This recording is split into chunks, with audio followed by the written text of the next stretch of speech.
Wasn't I meant to lie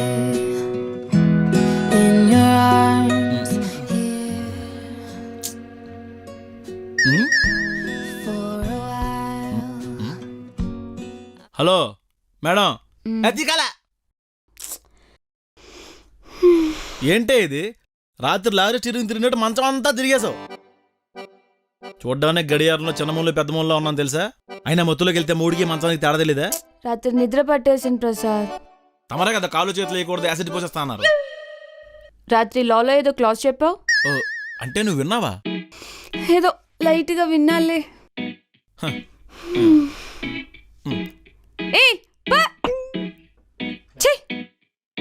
breakfast time దాటిపోయింది, కనీసం lunch అయినా ప్రిపేర్ చేయి. ఇది లాలో 2వ పేజీలో 3వ లైన్లో ఉంది తెలుసా? నాకు తెలుసు.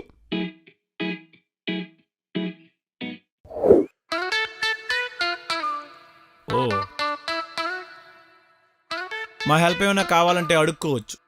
అవసరం లేదులే, మొత్తం నువ్వే చేసావని క్రెడిట్ దొబ్బడానికా? ఇదో పెద్ద దక్ష యజ్ఞం మరి, క్రియేట్ మొత్తం దొబ్బడానికి. దక్ష వాట్? అసలు ఏ కాలం మనిషిరా బాబు? హిందూ పురాణాలు తెలియవు, మళ్ళీ మా అమ్మాయి పూజకి పునస్కారాలకి పద్ధతికి ఫరికినీ కట్టినట్టు ఉంటుందని మీ అమ్మ అవుతుంటది ఊరికనే. మధ్యలో మా అమ్మ ఏం చేసింది? అయినా పెళ్లి చేసుకుంటే ఇవన్నీ తెలియాలని రూల్ ఉందా? నో.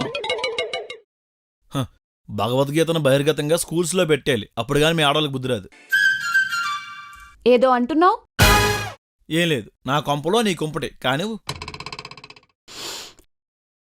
కర్రీ మంచి స్మెల్ వస్తుంది ప్రసాద్, డెఫినెట్ గా నీకు నచ్చుతుంది. నేర్పించమని నన్ను అడుగుతావు. బుద్ధుడు బోధి చెట్టు కింద కూర్చున్నాడు కాబట్టే బోల్డ్ సూక్తులు చెప్పాడు. వంటగదిలో పెళ్ళం మాడినుంటే ఇప్పటిదాకా పెసరట్టు ఎలా వేయాలో నేర్చుకునేవాడు కాదు తెలుసా. ఎందుకు ప్రసాద్ ఎప్పుడు ఏదో ఒకటి మాట్లాడుతుంటావు? నీలో నువ్వే ఫీల్ అయిపోతావు. మగాళ్ళంతే మునిలా మౌనంగా బాధపడతారు. ఏదో ప్రయోగం చేస్తున్నావుగా కానీ.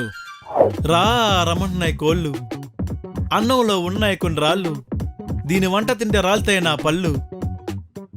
ఓ థ్యాంక్ యూ. అన్నం ఏంటే మరమరాల్లా ఉన్నాయి. ఏదో ఒకటి.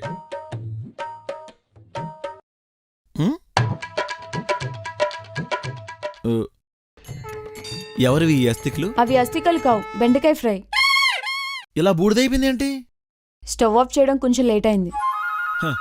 కాష్టంలో కాటికాబరగా చేయాల్సిన దాన్ని కన్యాదానం చేశాడు కాళ్ళు కడిగి మీ నాన్న.